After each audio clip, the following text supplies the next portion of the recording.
so I just say amen.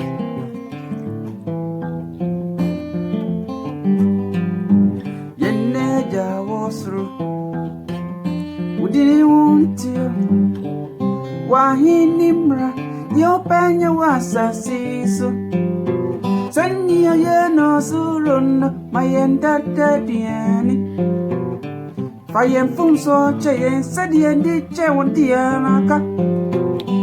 Fire and cost so shame, the year free bonimo. Amen.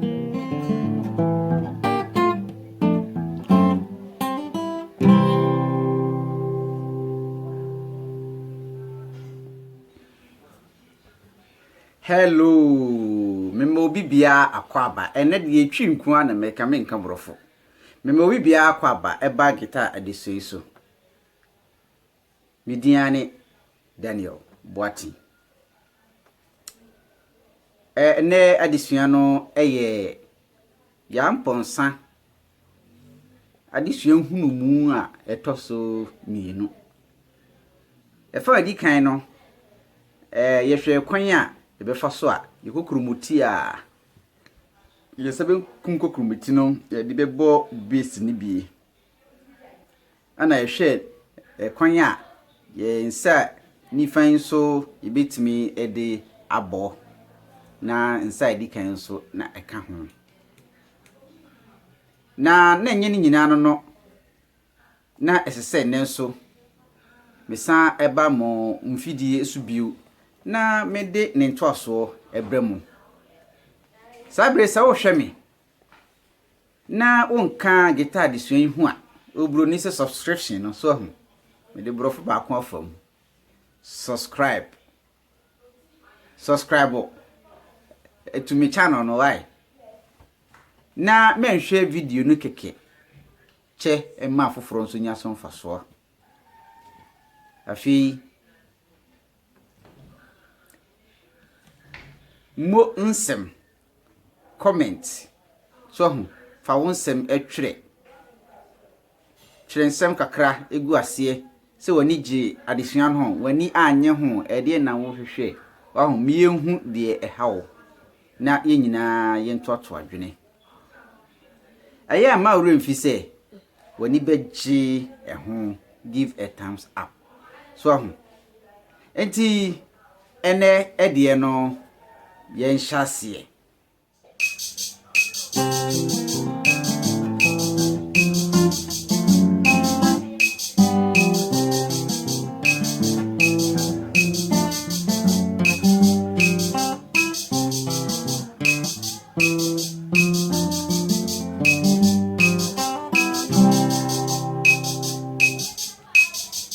okay say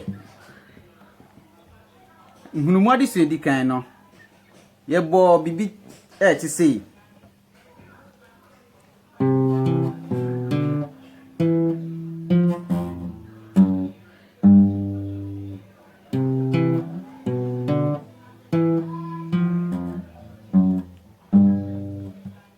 isuya bibi sa ana fe isuya bibi sei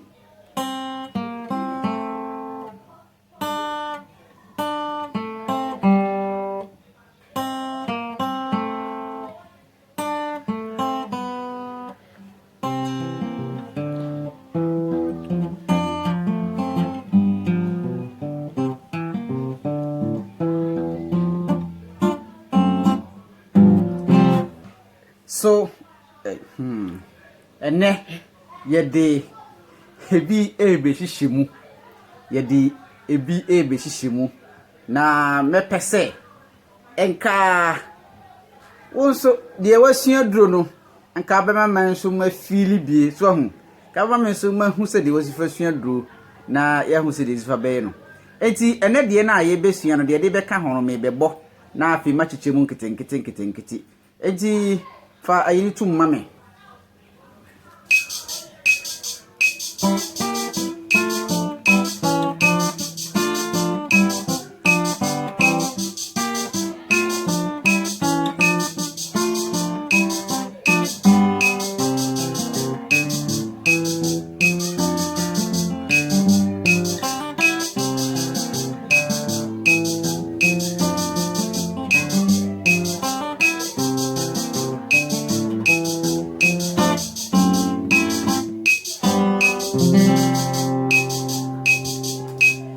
Okay. Demboy, ayode. Me, ayame de pa. Mi wojidie se wonso ayode. Enti nanu mi ja ade ba ku bi wom mienu bi ba ku mienu bi wom nti na ye de beka ho. Na ansa na ebeto aso no, mi tuofu se ansa na ubetimi ehu guitar ne boyie pa. Agi se wo se wadaje ewo guitar no. Se wo behwa ase nansa bia na nu bia me de guitar di sua bro. Ana no obi kasa ho se ase me di popom dodo. Da bi enye bo apaye me pese uhu guitar ne bo. Na wani so adi hunu a eno ti wo de akoto guitar no ebam. Se adaji yesu jade wo ye nyina wo adaji. Ye woni pa bebre wo ho no mo ta afre me pa. Senka mo pese musua guitar yi. Nanso mi gidi ye se wo mu ni bra omo edi sua de. Se wo kasa nipa ko no ho a mesrew pebre ne fa o guitar. Wo de da bia wa anye kura sima aduonu wo fa guitar na wo sei sima aduonu wo guitar so a minua ebebo wo yi na Amponsa ya me gbo no de ye udei impenifo obebu bi se enye dakrope na obetumi ato ebo atwa asuo fraw so me bo guitar me so guitar mu se mi sua me ha mani ka me hyase 2012 na me hyase se mi sua guitar na me bo no mako ena nyame ncha de bi dum bi ema me direction o kire me se fafa ana me nso nyame adom me aso a itimitie na me bo wonso nyame aye wadom ene ukwa abefo afidi tintan yisu a guitar de sua bebre ile gusui enso ompese ubisua ya kura de ato ho de ama o free no kura no ompese obehwe o hwe video no a o hwe 2 minutes pepepe no akate no minia misraw enye sa menya bro hwe video no aba ewomu no fa video bia obi di beto bia eye denara ubenya ababi wom na wonso asua de aka de wo no ho me fa sa akwanya we so na machia guitar akyerechefo ye nua odehye kef ye brother odehye kef me chao pa afi senior mine osofo sprat on die me share guitar me sua guitar boro no wo mu de da o ye senior mine so osofo nyame shiraw ana fi Sammy lead ai bia o kire me no in fact atomi trimpa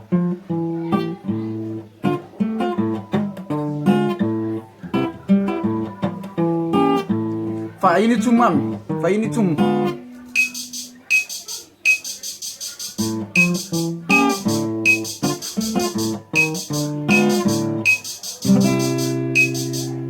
sadie we minua Sammy lead ono so check guitar ewo abefo afidintintan no so ne ho na misua sadie we so ho da bia misua de foforo nti se de me so me bomodin atu ho si wo se me ebo ha no wo so sua bibi je bibi bra ne yensu yesua bi why yenhwe ene afidie no yenhwe ene dwumadie no na won subscribe wo me channel no so please kindly subscribe.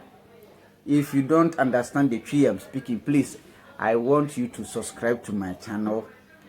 Leave a comment at the comment section and then share the videos. As for the tree, I will speak, but as for the lesson, you will understand. Let's continue. Let's add the rhythm.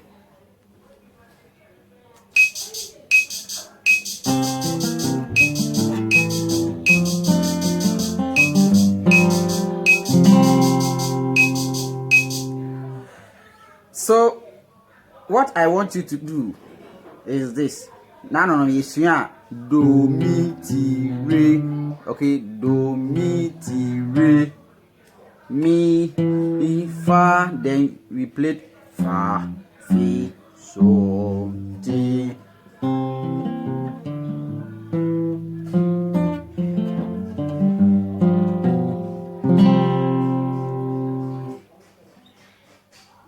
And then ideas from Coca Crabby and a mede ebeka home na ye dia frafra. Asempa 8 ya. Aduru beji wa atrema. Ene de mede be hyemu ama ya boss ade na ma ya ayede. We minsuan free bia mia na mede hyem. Saa na wonso betimi abo bibi na wonso odi bibi aka ho na aye wodia. Na yehwe ashase afri E dominant 7th. Ni eko E flat dominant 7th. Ni eko D dominant 7th. Ni eko C sharp dominant 7th. Mi sisu bio. Ye be shase afri E dominant 7th. Na yeko E flat dominant 7th. Ni yeko D dominant 7th. Ni yeko C sharp dominant 7th. Na fe yatie si Yaa Amponsah no. Enti ma me rhythm no na me fa nhyem nkire o.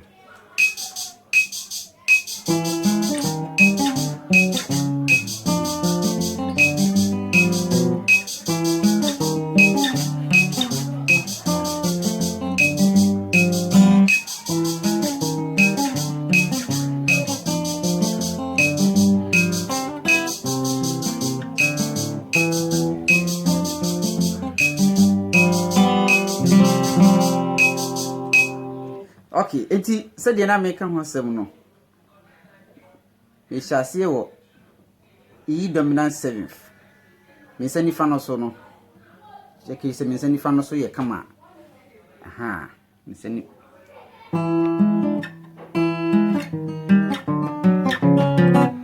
Enti so hwa me tambo no.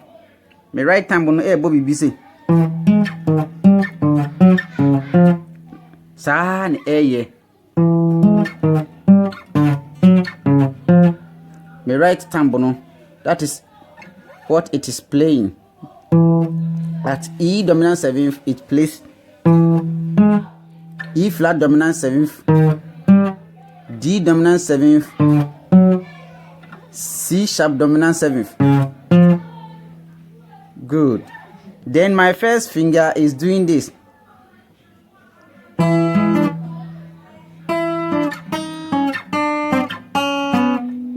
That is the function of my first finger.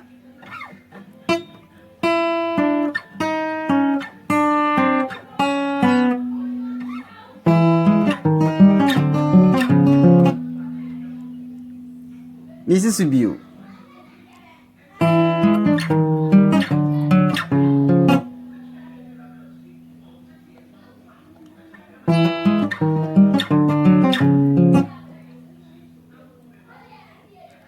Adwuma mensa no AD no.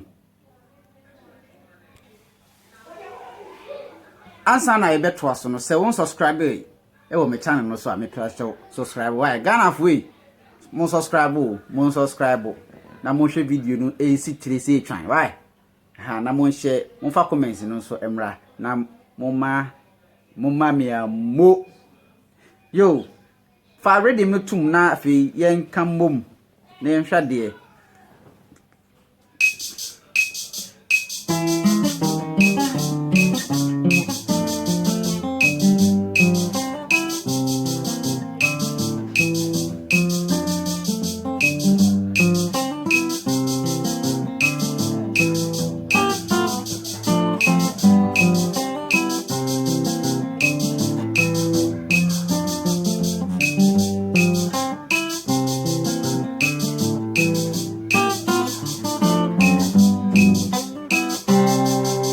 Ene media ayi kakra bia san ka ho na bo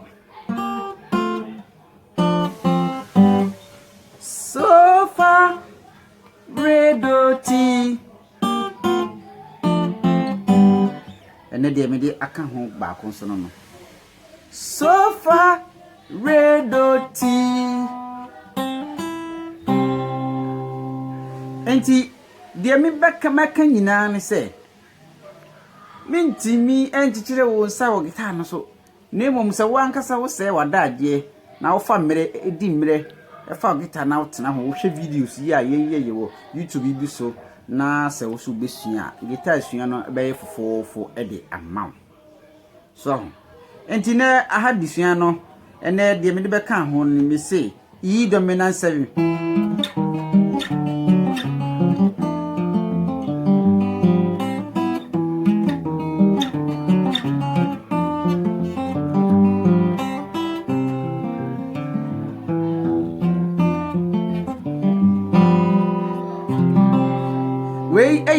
Daniel Boateng initiative. This is my own initiative and my own embellishment, and I want to share with you. Subscribe to my channel, learn, practice, bring me a feedback. Let me have your comment at the comment box. See you next time.